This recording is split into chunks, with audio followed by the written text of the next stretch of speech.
Welcome everyone to the Wednesday morning series. A sharp dressed Troy Love is joining me today. So yeah, I'm Good appreciating. I missed morning. him last month because I was away, and so it feels like forever. So yeah, Yeah. Well, yeah. hello, everybody. We're glad you're here. So, if you all have questions, you can put it in the Q&A for us, and we will jump in. I know sometimes there's a little bit of reluctance, and then at the end we have, We have too many questions. right. Yeah, So yeah, don't wait. Don't be shy. You don't have to put yeah. your name on there if you don't want, but we'll do our best. I just came back from helping staff a Seeking Integrity reunion for guys who were in Sila. Oh, you were there. I didn't even know. So Yeah, great. it was Oh, nice. really fun. Uh, Yeah, I heard to good things. I heard from some of the people that were participating that it was a really meaningful, yeah, that was the second, it's a retreat for the male alumni of the Seeking Integrity Residential Program. You know, we opened a year before COVID hit, and then we had COVID, and so we didn't have reunions until this year, and so it was kind of like, oh, we actually could do this, and so bringing people together is a great opportunity to, connect, but also learn more and to yeah, kind of take a I think those are always a good opportunity to take a moment to go, this is where I was and look where the progress is. I have a vision for future progress, but all good. So yeah, it was really fun, and I got to hang out with Jason. He's awesome, and Scott, and so I got to meet Scott for the first time in my life. I've isn't never that met him. funny? Yeah, Yeah, he's yeah. a lot taller than I Yeah, thought. people always are different on Zoom. So well, let's and not to share what happens in the retreat, but what were some of the themes that you noticed as you were, in the retreat? What voices of shame were coming up for guys, as they're doing this Yeah. journey, etc. Well, so we did, they asked me to come and do a presentation on the attachment wounds. And so I did an interactive experiential thing where I put the wounds out on the floor and then had them go stand by the wound that was being stirred up for them maybe in that moment. Because when we take a look at the wounds, I have all six, loss, neglect, rejection, abandonment, betrayal, and abuse. Some of them aren't that tender. Some of them have healed a lot. Um, but as we go through our day-to-day experiences, certain wounds may get hit. Things might happen that bump up against our wounds um, that maybe we didn't recognize. I had a couple yesterday when we were going over the wounds, and he was sharing how his dad left when he was a kid, but he's like, I don't have any wounds. I'm like, yeah, okay, we're gonna work on that. So being able to just have them stand by that and then process, like, well, how is that being triggered today? What coping patterns are you using to help with that? What maladaptive coping patterns are you using? And how can we support you? So it was beautiful to watch them be vulnerable. You can tell they've done some work because they were vulnerable. So it was beautiful. So Did it feel like, because I had an image of the Twister game where you're trying to put, hands and feet on multiple different ones and going like, well, is this one just a little bit more than the other one? well, they were more compliant than some because Oh, a good. lot of people do that. They're like, I can't decide. And so I'm in between, but they were obedient. So they went and stood by their They're most important. Well, yeah, actually, maybe not even obedient. They're more aware. Like right. they had a better gauge of like, I've done enough work that I could actually identify that, like you're talking about with a couple. Like I don't have any of that. Like when you're in that place of like, no, I've got nothing around that. But if you're doing this real work, then guess what? You start to identify, oh, that is a thing, and I do want to work on it, and I can feel Yeah, those things. So. Okay, yeah. so now we have some questions. Yay. I am the betrayed, 4 months in, partner avoidant attached, and I'm anxious attached. During this time, Is it best to focus on my self-care versus relationship care? Although we continue our attachment styles and avoidant makes me nervous that it is the same as when he was acting out avoidant ADHD and I'm desperate to heal. Um, I'm I'm glad you're desperate to heal. And I love that you're seeing some patterns, right? You're able to put some words to what's happening in the relationship. So it is important for you to do your work. A lot of times we use the word staying on your side of the street. They say that a lot in the rooms and stuff. And what that means is I need to work on my work. I need to do my work, address my wounds and how I deal with that stuff. And I need my partner to be doing the same. Um, and that isn't to say that we then don't do couples stuff too, because you are in a relationship. But the more that you're able to work on your wounds, betrayal in particular, and especially what you've come to believe about yourself because of that. Oftentimes, betrayed partners walk away with these core beliefs that I'm not enough, I was never enough, I'm not going to ever be enough, not I am genre, or the I'm not sure I can trust him, which is legit. Like that's a legit concern, legit core belief. But then what they end up doing is that they like become the detective and follow him around and in that that's not they're not doing their work. They're hoping I can control my safety by doing all of that. And really the work is I need to be able to connect that I'm enough and I matter and I'm worthy of having a relationship of trust and honesty. And then if he can't, and I'm using genders here, so apologize if that doesn't fit for you, but if he can't create that safety, you'll be in a better place to know how you want to navigate that. Especially if you're anxious, though, that's really hard because we want that reassurance. I'm anxious. I'm both, so that's fun. But anxious, I want that reassurance that we're okay and we're going to make it. And so part of that is working on you. Hopefully, you have a really good therapist who understands betrayal trauma, and you also are tapped into the support systems that Seeking Integrity has for betrayed partners because there's a lot to help you on your journey. You're not alone. Yeah, and I use a lot of grounding things. Like, I mean, I personally use a lot of grounding things of like, am I okay in this moment? Sometimes it's just like, am I okay in this moment? Yeah, I am. The future tripping, I don't do well with that. I know that that's a dysregulating place for me to be. I can plan and have, ideas about things, and that's okay. Just I know that I have flexibility to navigate, as circumstances happen because nothing ever goes exactly how I planned it. I know that for sure, so for me to pay attention to what do I need to do in this moment to be okay. Okay, what someone else is going to do or not do, like I have zero control over that. And I can I know for you, you absolutely want the guarantee that he won't do that again. And all. There's no guarantee. The more you see him, you're 4 months in, that's very early in this process. Recovery takes a lot longer. So he's looking to do life in a completely different way than he did. It's all new learning. The more he's leaning into that work to get a solid foundation, the more you'll start to go, okay, that's a little different. That's a little different. So you'll see.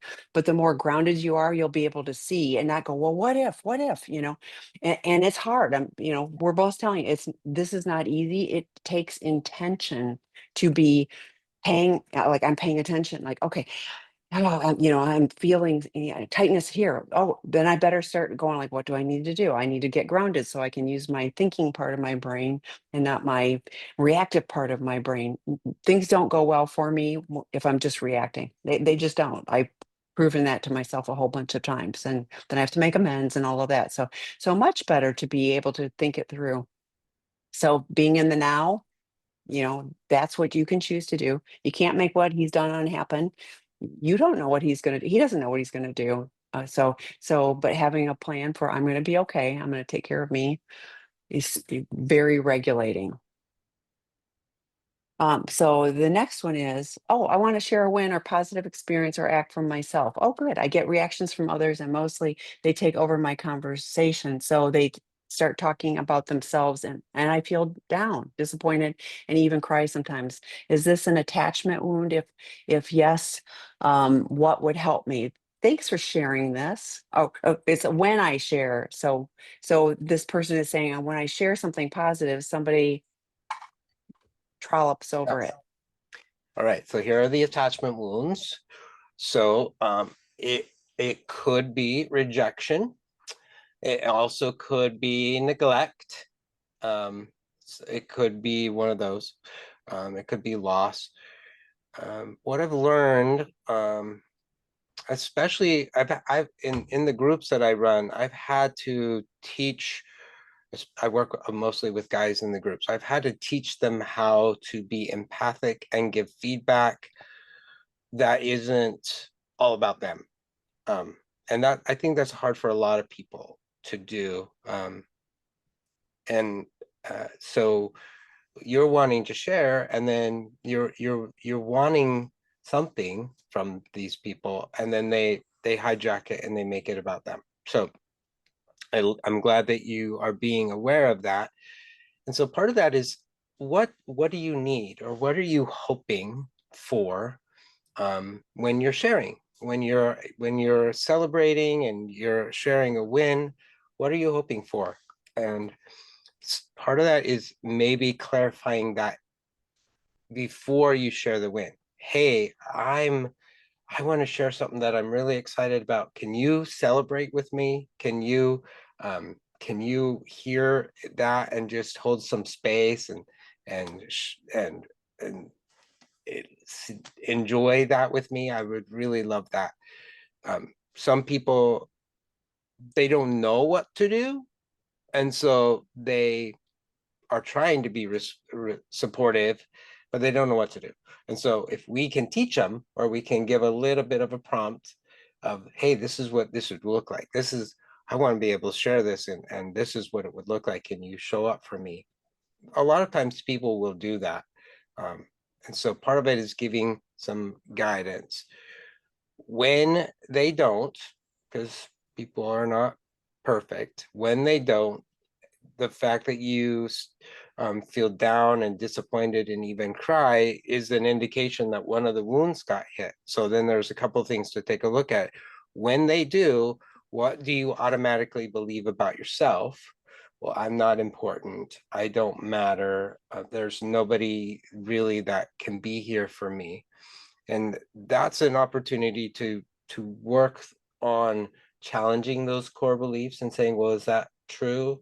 Is it absolutely true that I'm not enough? Or maybe I am enough, and maybe there's something else going on. So part of that is exploring that. I've had to learn, because I'm not good at what I just told you, um, and saying what my needs are. Our good buddy Matt, who does another one of the webinars, has had to teach me how to do that, because in fact, we had a conversation just this week where I really needed him to show up, and he was doing his best, but he didn't have a lot of time.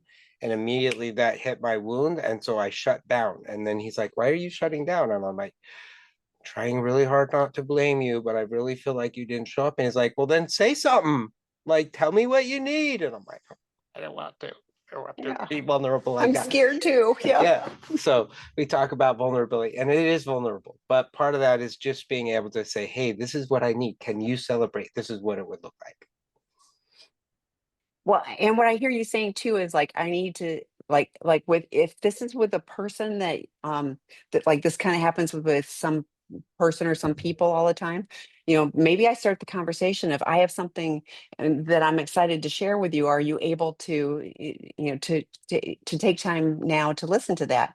And if they're going like, yeah, no, but otherwise they're telling you that I will. And if they start interrupting, perhaps it's like, can I, can you hold the space for me? And not every like we're looking to do this within this world where we actually are trying to improve as people.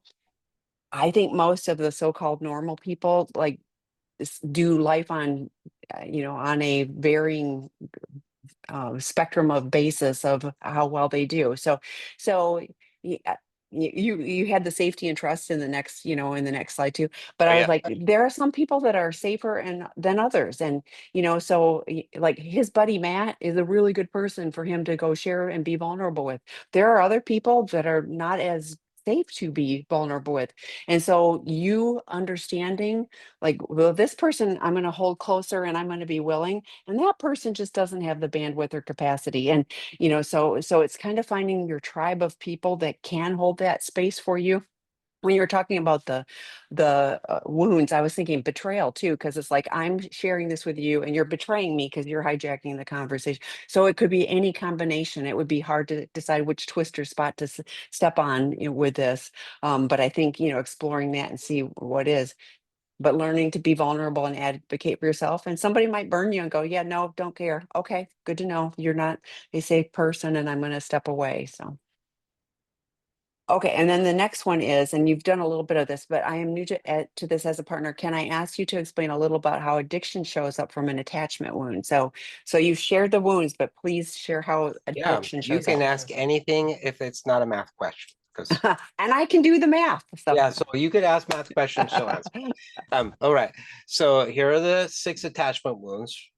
And so think about what the opposite of those might be. So I'll kind of walk you through that, and then I'm going to tell a little story. So the opposite of loss, most often people think of as gain, but when we're dealing with attachment wounds, that's not usually possible, because loss usually is resulting in somebody passing away or moving away.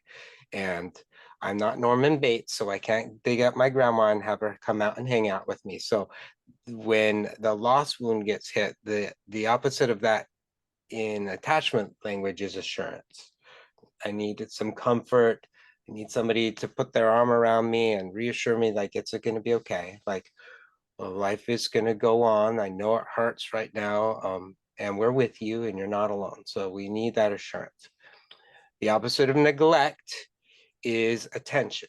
So when I'm feeling neglect, I really do need someone to just pay attention to me, listen to what I'm saying, and look at me and hear me. That would be really great. The opposite of rejection is acceptance. The opposite of abandonment is presence. The opposite of betrayal is trust. And then the opposite of abuse is compassion. All right. So I haven't counted, but I think I'm like 4 months sober from going to my favorite uh, hamburger place, my fast food joint. uh, and I realized that I was using that as a part of an addiction, right? So if I was having a bad day or I was really struggling, um, I would pull in and order a number 5 with bacon and a Coke Zero. And the moment that I would sip on that Coke Zero and shove some fries in my mouth, oh, that provided some assurance, some comfort, like comfort foods right there, right? And I'm like, oh, that's amazing. And when I would pull up, the people would pay attention to me. They would ask me what I wanted, and then they would give me what I wanted. And so they paid attention to me and they took my money. They didn't say things like, Troy, you really shouldn't be shopping here. This is not good for your health. This is going to make you fat. They didn't. They were very kind, and accepted me. And there are 4 of these places within a 3-mile radius of my house and my work. So there's a lot of presence. I can go with, it takes me 5 minutes and I can go to any of those places. And I can trust that if I ordered a number 5 with bacon here or over there, it's going to taste the same. So I can trust it. And they're nice to me, right? So all of that, all of those needs are getting met for about 2 minutes. And then after I've eaten the hamburger, I feel sick and I feel like crap. And then shame shows up and says, Why did you do that? You weren't going to do that anymore. You're trying to be better. And here you are doing all that. And so in the end, what I end up doing is I end up losing myself, neglecting myself, rejecting myself, abandoning myself, betraying myself, and sometimes abusing myself.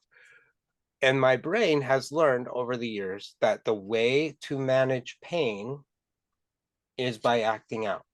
And so it's this weird thing. I know that this wasn't helping me, but immediately my brain's like, well, let's go get another number 5 with bacon and a Coke Zero, and that will fix everything. So that's how attachment wounds tie into the way that we act out. We're trying to find a way to get these needs met. And usually I mean, it it gets met for a moment, but it's counterfeit.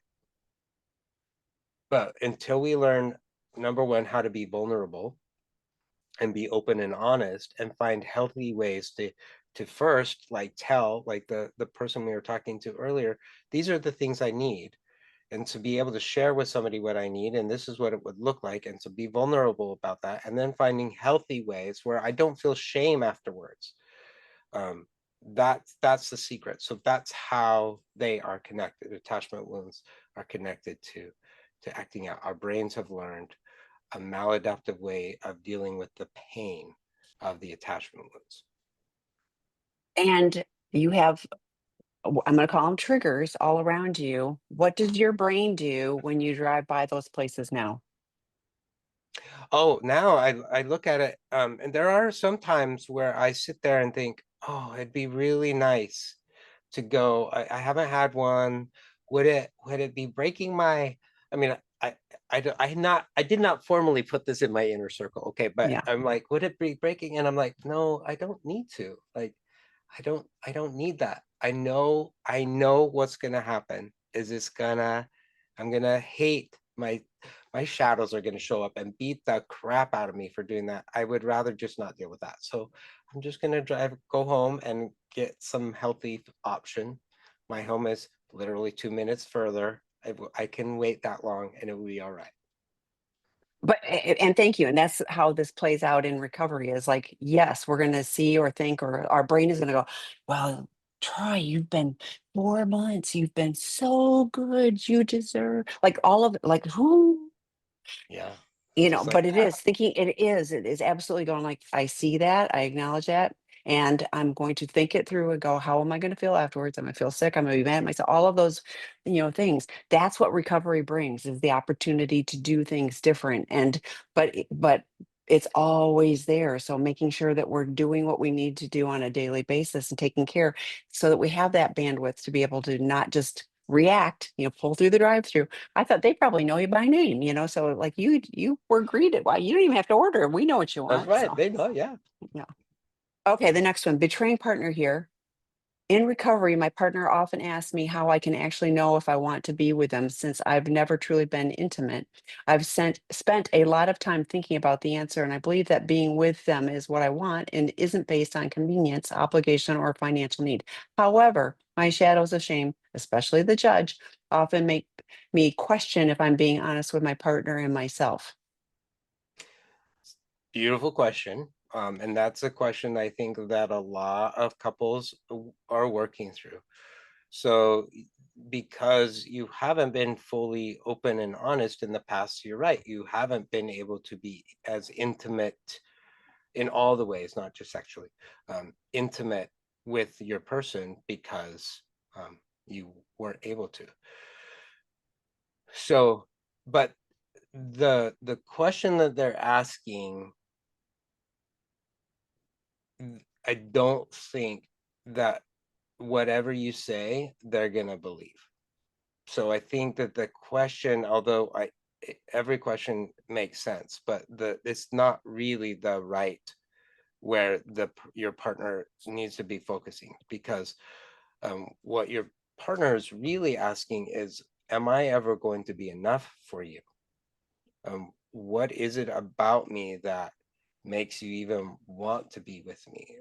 Because I don't know if I can compete. I don't know if I can compare. I don't look like the people that you were doing things with or looking at. So there's this sense of I'm not sure. There's a couple things. I'm not sure I actually want to be with you. That's the transference part, right? I'm not sure I want to be with you, but I don't want to say that because I don't know. I'm still trying to figure that out. And then why do you want to be with me? Because I don't look like that. I don't do that. Like that's not me. So that's part of what's going on with your partner. And so when you try to to convince that person, I do want to be with you. Number one, they don't believe you because you identified you're the betraying partner. So there's not a lot of trust. And so that's words I don't think are going to be enough to be able to convey that. So part of that is recognizing there is so much shame being baked into that question, not just for you, but for your partner too. And then your judge is saying, well, I don't think you're being honest.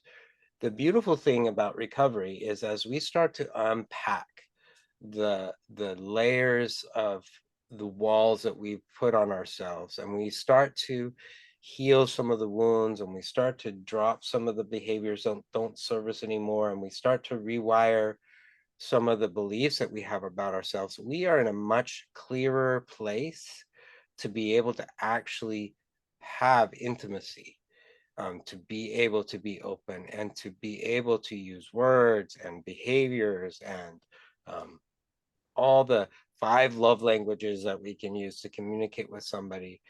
And as we're both healing, it's this fluid, beautiful, organic thing that happens that you've not experienced yet. So what I'm saying is be patient with you, be patient with your partner, recognize shame is showing up in so many ways around this, and to be able to help both of you know that you are enough and that you matter. And from that clarity, it will become obvious whether you do or you don't, for both of you, I think. Yeah, and I hear my partner is asking this often, and that has to be challenging for both of you. So I'm wondering if it could be, this is for both of us to explore, and I suspect you're fairly early in this process, so maybe it's like we need to learn more about ourselves and each other so that we have a solid reason why we are in. We did a series on, should I stay or should I go? And I will pull the link and send it to you. What have found is lots of people, once they start, answering the questions. The first one was, out of Gottman's work, and it was like 10 questions to ask. And then they went, oh, wait, I'm 80% in, and like now I feel like I have more clarity on that. So it may be useful for both of you to just kind of journal about that, see, probably work with a qualified professional, because this feels like, it could be some challenging territory. So working with professionals to help you navigate that space. But it also feels like, it's a great question, but I wonder if we can set that aside while we're really doing this work and figuring out who we are, individually as part of this whole relationship. So yeah, like this is a journey, and Troy was talking about the retreat for the guys who have been through a residential program. It's still a journey. Like, it isn't like, well, we did treatment and now we're all good. No, like, this is a lifelong journey. Troy is sharing something vulnerable about, like, in this whole process, he chose 4 months ago to do something which is another layer up because another behavior wasn't serving him. We have more, I've done the same thing on my journey. It was like, okay, those are the really, really, really big problems. But then it was like, oh, that's not serving me well. Okay, I need to continue to explore it. So you will continue to change and grow as you do that. So, okay. My addict partner has been in and out of sobriety for multiple addictions for 26 years with therapy, and that entire time he is now in true recovery for a year. He is still unable to sit with feelings, thoughts, etc. It comes about him and his feelings. Um, he also spends a lot of time explaining legitimately what's going on in his head, but he doesn't apologize for relational screw ups. The message he gives me is that I should just move past it because he's explained why he reacted that way. Oh, he's mansplaining. No offense to Yeah. him, but Yeah. that was something that I saw a lot at the retreat, and it's something I see a lot with guys in particular. Number one, men are not taught how to have empathy. And empathy is a skill. It's not. It's for some people it's innate, but it is a skill, just like learning how to play the piano or learning how to throw a ball or how to write code. It is a skill. So and a lot of guys have never been taught that. A lot of women haven't been taught that either, but for some reason it comes a little bit more naturally for a lot of women. So number one, um, he hasn't learned that skill, even though he's in recovery and he's been working on himself for a long time. So kudos to him for that. But what you're explaining is he's up here. He is up here in his head instead of sinking down here. And Brene Brown and the nurse that she worked with to explore empathy identified that the first step in empathy is being able to identify what I'm feeling, to be able to tap into my feelings. When you're sharing your emotions, my job first and foremost is to tap into what I'm feeling, and see if there's maybe some synchronicity in what you're sharing and what's happening for me. Now, the key is not to make it all about me when I'm trying to be empathic, but I do need to tap into emotional intelligence. Um, so a lot of people carry around a copy of the emotions wheel with them so that they can look at what is the emotion that I'm feeling, and they pull it out and then they use that. So part of that is him staying up here, which is safer. It's not as vulnerable as moving down here. And so then he rationalizes and explains a lot, instead of moving down here. And I would imagine there are moments when he moves down here and it's beautiful and it's awesome. Um, so part of that, if he's open to some feedback from you and maybe saying, hey, you're up here again, honey. Can you come down here, and share what's here? Uh, that would be really helpful for me. Um, I need your heart. It's beautiful, and I need to hear what that is. Don't I want shh, just sit here for a minute, um, and see how that goes. Okay. Yeah, I agree. And then I pulled some resources for you. So I said I was going to go get this. Should I stay or should I go for the last question? And I remembered, so I did.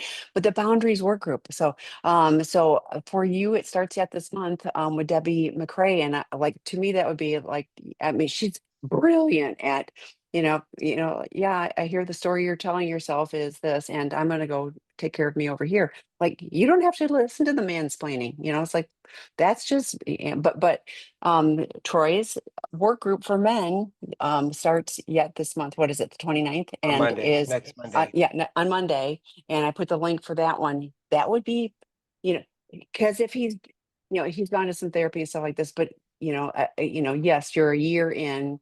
Real recovery takes 2 to 5 years. So he's making some progress. He's had some stuff along the way, and like the more he does now, the faster he'll start making that progress, and the sooner he'll start to feel better because he'll have tools to use and be able to implement them properly to do life, and that's what you're hoping for as he learns to do life.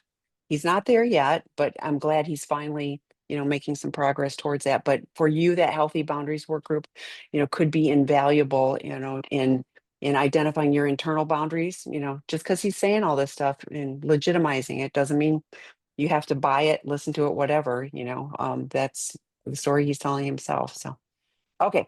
I'm the betrayer, 3.5 years since discovery. Rejection is a key wound for me. When I perceive criticisms from my wife, I go into shame, which prevents me from expressing empathy. In my addiction, the rebel, the politician, and the royal were the shadows of shame that were dominant. Now the shadows are mainly the judge and the impotent one. How do I overcome the judge and the impotent one so that I can express empathy with my wife? You've been studying Troy's work. Good job. So, Good job. All right.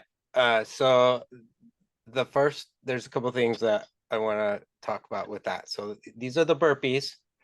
mhm. Burpees are not the exercise that we do that are painful. These are the behaviors that we typically do in a relationship that when I do one, my partner does one right back.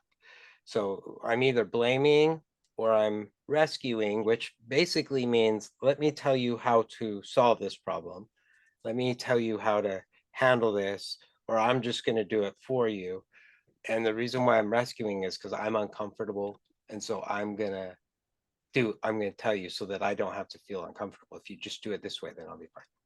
Protesting, I'm whining and complaining about things, or I'm escaping, right? So chances are that your wife is telling you that she doesn't like something that you're doing, and then that feels like rejection to you. So she's either protesting or blaming. And she's doing that to cope with how she's feeling. So the first part of that is, well, what is she feeling? And a lot of times this is in general, so in stereotypical, but it still fits. And a lot of women, they don't want to be alone. They don't want to be alone in their emotions. They don't want to be alone cleaning the house. They don't want to be alone raising the kids. They don't want to be alone managing the finances. They don't want to be alone. So when they start to feel that they're alone, that's going to hit one of these wounds for them. And then women over the centuries have learned that the way that they deal with this pain is they talk about it. So they will start talking about their pain, but what you hear is you're not doing it right. There's something wrong with you. You are failing. You're not showing up as a man the way I need you to, blah, blah, blah. That's probably not exactly what they say, although I have heard some mean wives that say things. But in that moment, then it hits your rejection mood. In general, the thing that men are most afraid of is not being enough.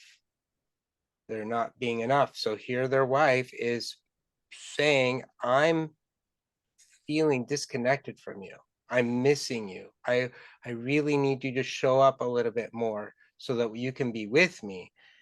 But what the man hears is, I'm not enough. I've failed. I suck. Shadows of shame show up, right? I suck. And so then what do you end up doing? Do you end up protesting? Do you end up escaping and pulling away? And if you pull away, well, what do you think that does to her? It makes her feel alone, right? So it's this weird kind of cycle that couples get into a lot. So your question though is, well, what do I do with the shadows of shame? And so I'll just go over the uh, steps right now. So first is, you did great. You identified, oh, my judge just showed up and is beating the crap out of me and telling me I'm not enough, and my impotent one is telling me, and this is never going to get any better. You're never going to figure this out. She's always going to be upset with you and blah blah blah. So you call them out, and you may. I mean, it's hard to do it in the moment when you're talking to your wife, but I have learned to say, hey, my shadows are out right now. I need to deal with them for a second.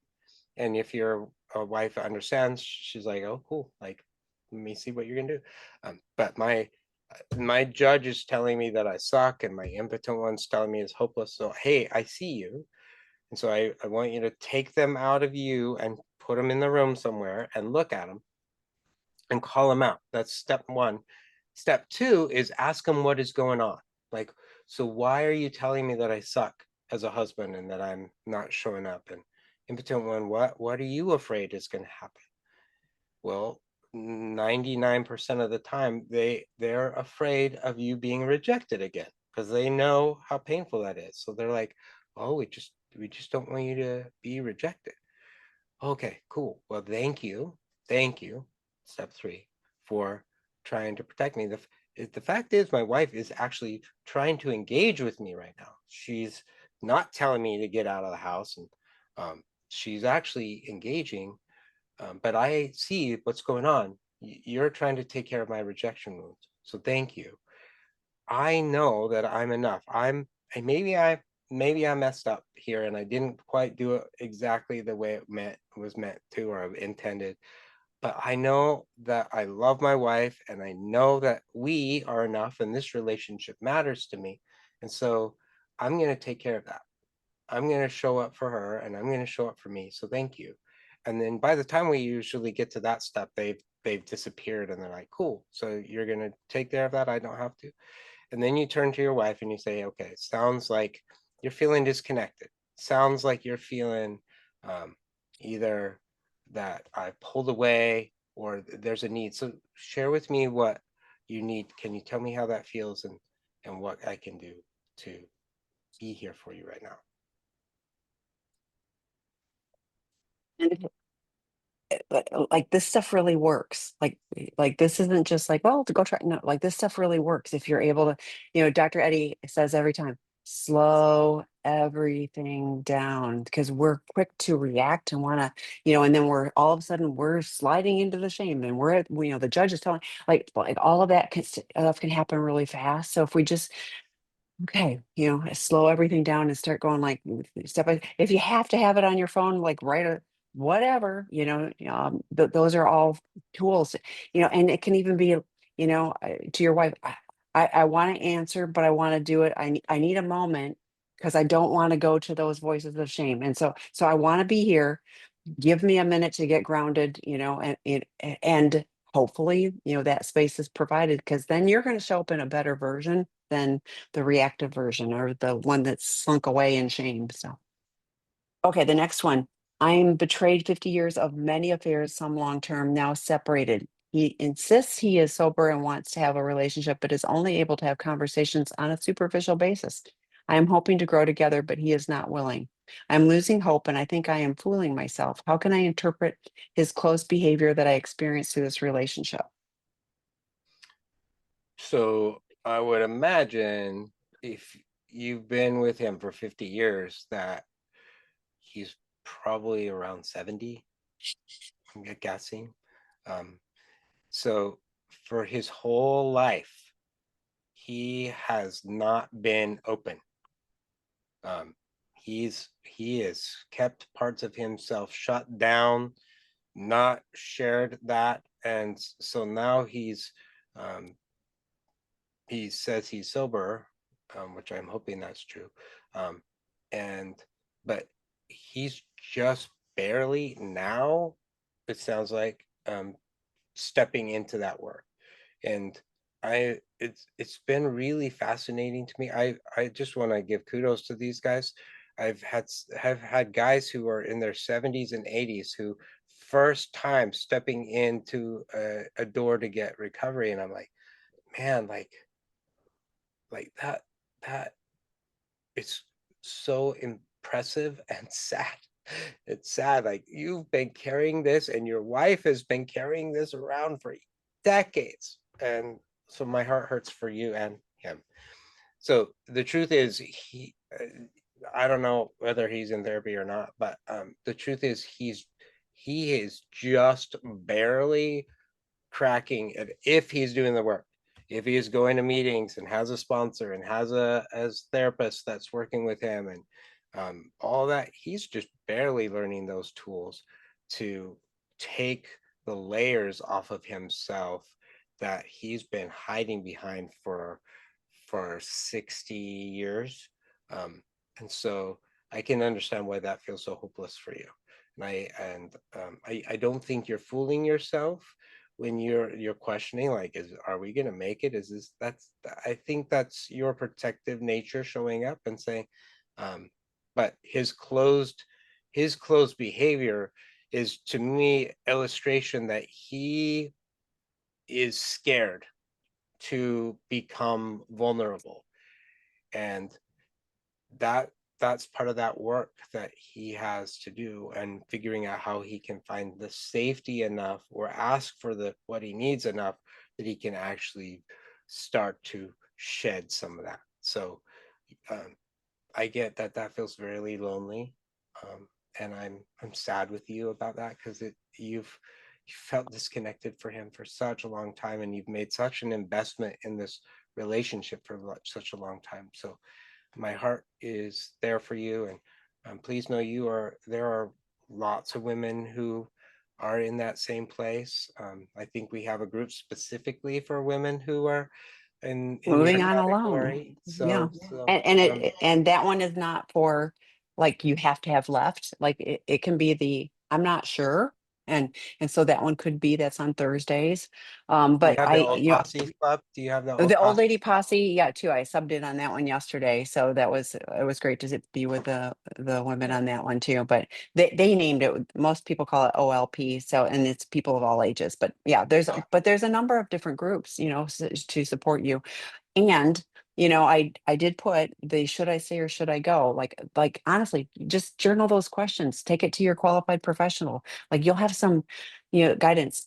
And I put the boundaries work group for partners. Like that is like lots of people remain in a relationship with somebody who is like either still in active addiction or not really doing the work as quick as you want them to, or after, like Troy said, this is if this stuff starts before age 10, like let's figure at least 60 years, maybe longer, of maladaptive coping mechanisms. So those take a longer time to unwind, the longer, but they can, and you would see progress if he's really working, on that.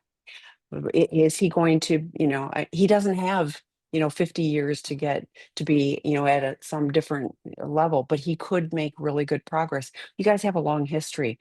It may be that you guys can find a navigable path for the two of you, to be in the same house and, but with healthy boundaries. So you're taking care of yourself and not focused on what he's doing or not doing. And if he's not able to, have conversations to go, okay, I'm going to go over here where my safe support is, and you do you and I'm going to do me, and find the spaces where you can connect, in some meaningful way, so only you can decide what's right for you. But I think the more you explore these things and, get some validation of where you're feeling, not trying to change your mind, but I think trust your gut on some of this stuff. I'm sure it's been shut down for a long time, but you get support to be able to listen to that. Can you explain how to show empathy and give feedback in healthy ways versus hijacking? I thought it was good to share a how I resonate so someone doesn't feel alone. I did put, and I don't know if you're a male or female, but I did put the Out of the Doghouse work group is coming up, and that one is, a step in how to show empathy. So that's in the chat. But oh, I love this. This is a beautiful. You have such cool graphics. Thank you. I'm also putting a link to a little video that Brene Brown talks about with empathy and the difference between empathy and sympathy. So I put that in the chat. Okay, so it's a beautiful question. So um and it is a balance, right? So how do I not make this about me? I want to show up and give some feedback without making it all about me. So the way you do that is empathy and ownership. All right. So empathy is me trying to get a sense of what you're feeling. And I don't know exactly what you're feeling, but as you're sharing whatever it is, I'm tuning in and I'm thinking, okay, that feels like sadness to me, or that feels like disappointment. And then how do I experience that? And then instead of then saying, well, I felt sad once when blah, blah, blah, and let me tell you about me and blah, like instead, you're like, okay, so what does that emotion feel like for me? What does sadness feel like? It feels heavy, um, feels dark, it feels lonely, it feels hopeless. And so then I'll say something like, so does it feel heavy? Is what you're feeling, does that feel dark? Does that feel hopeless? And then if it's similar, then the person will say, yes, what it feels like. And if it's not, they'll say, no, it feels more like barbed wire being wrapped around me, but they'll tell you. And then they're like, okay, so how about, what would that feel like? Oh, that feels sharp and painful. Sounds like that feels really sharp and painful. So that's the first part, empathy. And then the feedback, you can ask, like, so what would be the best way for me to show up for you right now? It's 95% of the time, it is not you telling them how to fix it. That's rescuing. Um, and that's not what they're asking for. There are sometimes they're like, I just need you to tell me what to do. I have clients come in there all the time, and I never do. So I let them figure that themselves. But it's like, so what would be best? Do you want me to just hold space? Do you want me to share, like, I'm like, what's coming up? Would it be helpful if I shared a story about how this has helped me? Like, what would what would you need right now? Because I just want to be here with you, and kind of, not kind of, give them the space to tell you how you best could show up. So um, and so you just holding space and reflecting back emotions will do that in a way where they don't feel alone. It resonates with them. Even if you get it completely wrong, it resonates with them. And that's how you do it without stepping in and doing the burpees instead. Yeah, and you can be internalizing. I remember how I felt like that. Like so in here, you're going like, I remember that so you got the story in your head, but it doesn't have to be. And now I'm going to tell you all about me. So okay, the next one is the trade partner here been doing the Finding Peace workbook and have found that many instances in each of the wound areas. As I begin, I want to tackle the ones that hurt me the most. Is there a core wound that is most important to start with? For X, I have lots of abandonment, loss, and neglect, but which to tackle first? My biggest core wound is that I am unlovable. I want to work on that because I feel like it impacts almost every other area of my life. Which wound is that? So the I'm unlovable is actually a core belief. So the wounds you just mentioned are abandonment, loss, and neglect. But then the core belief, so the wound gets hit, and then automatically the core belief happens. I'm unlovable, right? So that core belief could be tied to several wounds. It could be tied to abandonment, loss, and neglect, and all of them are being hit at the same time. So in the book, and like when I'm doing a retreat or something, I'm like, I encourage the person to just pick one wound to kind of work on, because it can be really overwhelming in the short time that we have at a retreat or something. But when you have a little bit more time, you can be doing multiple wounds at the same time. So that, because there's no time restraints, right? You can do all three because you just identified that when any of those get hit, what you automatically connect with is I'm unlovable. So the the beautiful thing about when we start to do wound care is when I start to attend to my rejection wound, I'm actually also attending to my neglect wound, and I'm also attending to my abandonment wound. So there's this beautiful thing that happens, that we are working on that. It's not the wounds that cause us to suffer, it's what we've come to believe about ourselves as a result. So as you're doing it, chapter 2 is the core beliefs chapter, and there's some worksheets in the book that you can use to really challenge that, am I unlovable?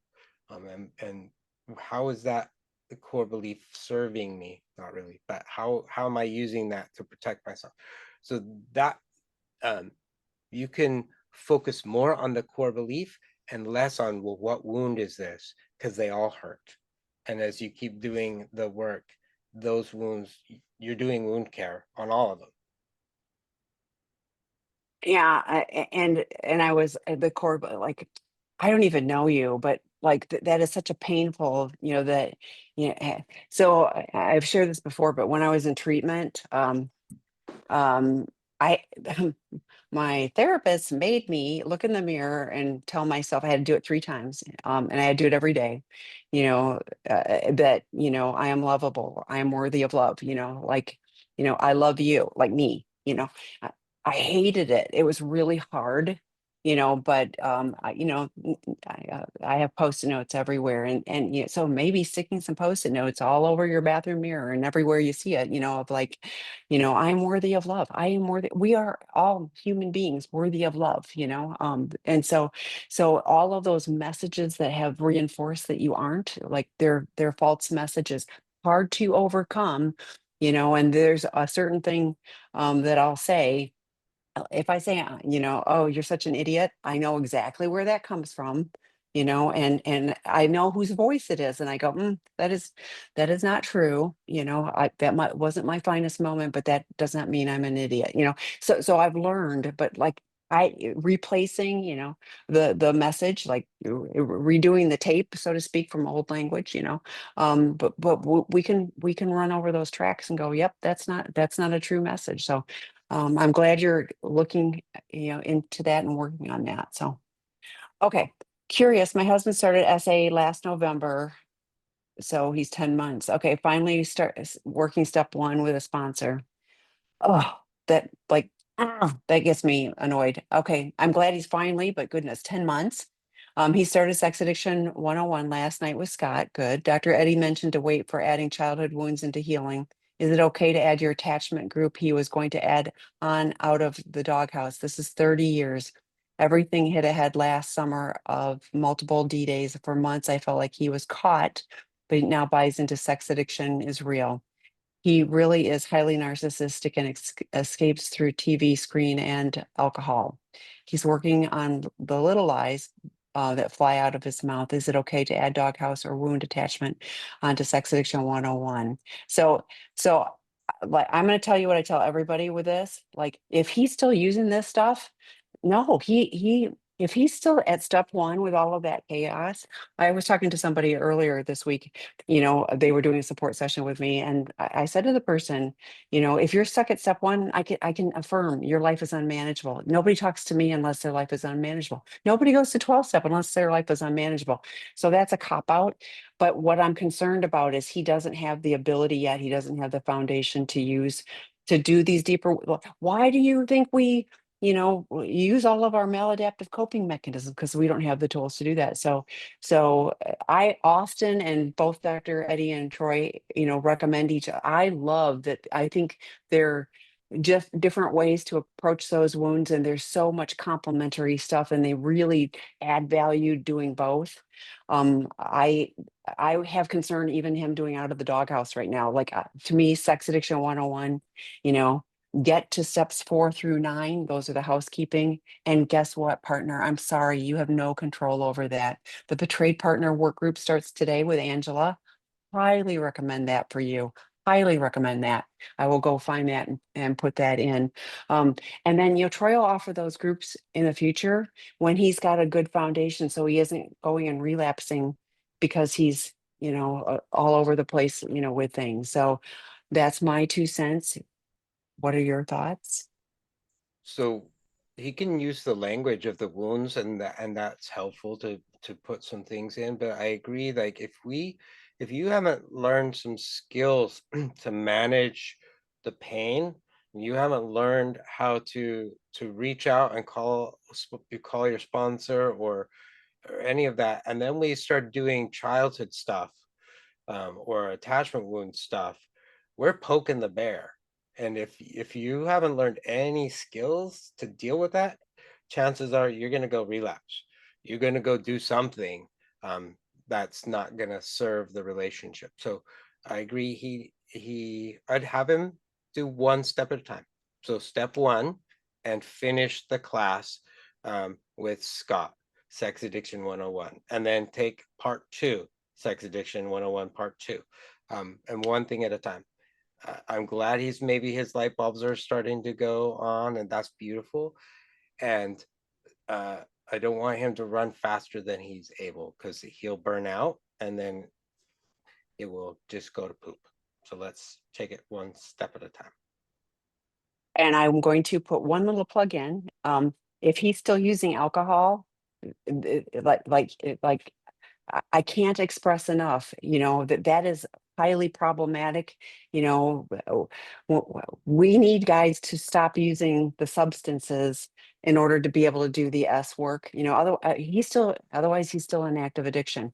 The TV, I could make a case for that. I mean, Troy used language about addiction about a number five burger, like anything that we're using as a maladaptive coping mechanism. I could get addicted to just about anything. So I have to be very careful and cautious about what I'm doing and what is my intention, what am I looking to do? So for him, a step one would be across, like at a residential program, we're looking across, everything that's being used as a maladaptive coping mechanism, and we have to get sobriety with that. Scott is really good at helping with this and making sure the inner circle, has, he doesn't just use it, well, we're just going to talk about your sex and porn. He's really good at helping identify, and everything that should be in the inner circle, can be, so that we're paying attention to that. So, but for you, betrayed partner, please, please join the betrayed partner work group. Angela does a great job of holding space and helping you understand what addiction is and isn't. Separately, the boundaries work group with Debbie, would be really good as well. And both of those, either of those could be really useful for you where you are in this journey. So okay, we're out of time. It was great to see you, my friend. Thank you all for the great questions. We so appreciate it when you come and bring us lots of questions. So we'll see you next time. Bye, everyone. Bye.